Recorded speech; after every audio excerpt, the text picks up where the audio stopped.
මාධ්‍යයෙන් ගමන් කරන ලබනවා. මම අසලින් බෝර්ව ආදරයෙන් එක බලා ගන්න අපේ කාර්ය මණ්ඩලයේ මහත්වරුන් ගමන් කරන ලබනවා.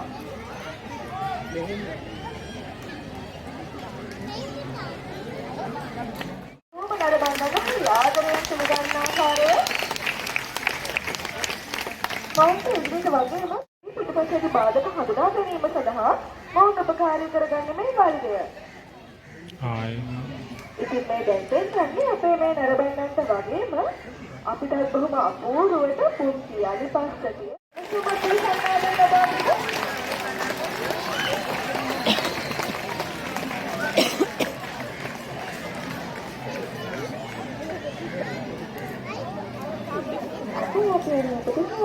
තීරපාලි සතන් අතරින් කෙටිම කාලයක් විභාගන ලබන්න ඕන. පැයකට 3ක් වගේ විකාශක කාලයක්. ඉතාම නිරෝගී අලයතුන් තමයි මෙන්න මේ ආකාරයට උනත් බීම වතුර නිදාගන්නේ. පිරවැතිරේ නෙමෙයි. ගහකට වාර වෙලා තමයි නිදාගන්නේ. ඒ මොකද මේ කිලෝ 3000ක් 4000ක් තරම් පර ශරීරය සමබරව තියාගෙන නැගිට ගන්න අපහසු වෙන නිසා. ඉතින් බලන්නකෝ අපේ දෙහිවල සත්වෝද්‍යානයේ අලියාරු හරිම නිරෝගීමත්. හරි අපූර්වට බිම වතුර නිදාගන්නේ.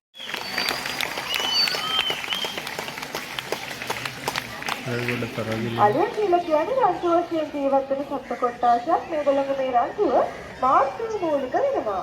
ඉතින් මෙවැනි ඉරියව් චර්යාවන් ස්වභාවික පරිසරය තුළ ජීවත් වන අලියන් තුළද අහඹු ලෙස දැක බලා ගැනීමේ හැකියාව තියෙනවා.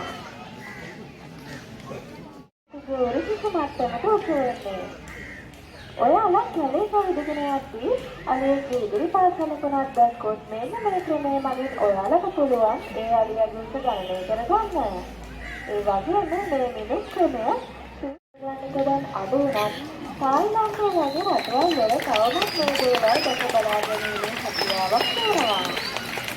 ඉතින් මේ පෙන්නානේ අපේ අලියාලෝ කොටයක් කරන් යන විදිය. මේවලට එක්වරකට කිලෝග්‍රෑම් 350ක පමණ බර කිරීමේ හැකියාවක් පවතිනවා. ඔයාලට පේනවද අපේ අලියාලෝ මේ කොටේ අරන් යන ආකාරය මොකක්ද කියලා? ඒක අපි හඳුන්වන්නේ වෙලුව නෙමෙයි. මේ වෙලුව භාවිත කරන්නේ මොන්ගේ දත්වලට වෙන හානිය අවම කරගන්නයි. ඒ වගේම මේ වෙලුවේ සම්පූර්ණ වෙලා තමයි දල බවට පත් වෙලා තියෙන්නේ. ඉතින් මේ දීර්ඝතම දලහිණිය තුන්තු ඉලබන් තෝරන නම් හඳුන්වනවා.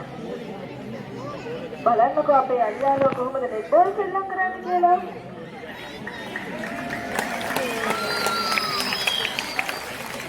ඔව් පළවෙනි උත්සාහයම සාර්ථක.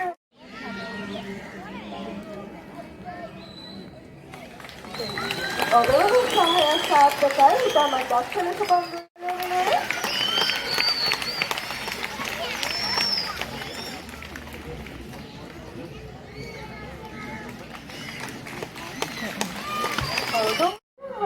කියලා. ජාතික සත්වෝද්‍යාන දෙපාර්තමේන්තුවෙන් දිනකට අලියෙකුට කිලෝග්‍රෑම් 250ක පමණ ආහාර වේලක් ලබා දෙනවා. ඒ ආහාර වේලට පොල්ලතු, කිතුල්ලතු, කොස්කොල, එළවලු වර්ග, පළතුරු වර්ග වගේම ධාන්‍ය වර්ගත් අන්තර්ගත වෙනවා. ඉතින් ඔබට පේනවනේ අලියාගේ මේ හොඳය. මොකද ශරීරය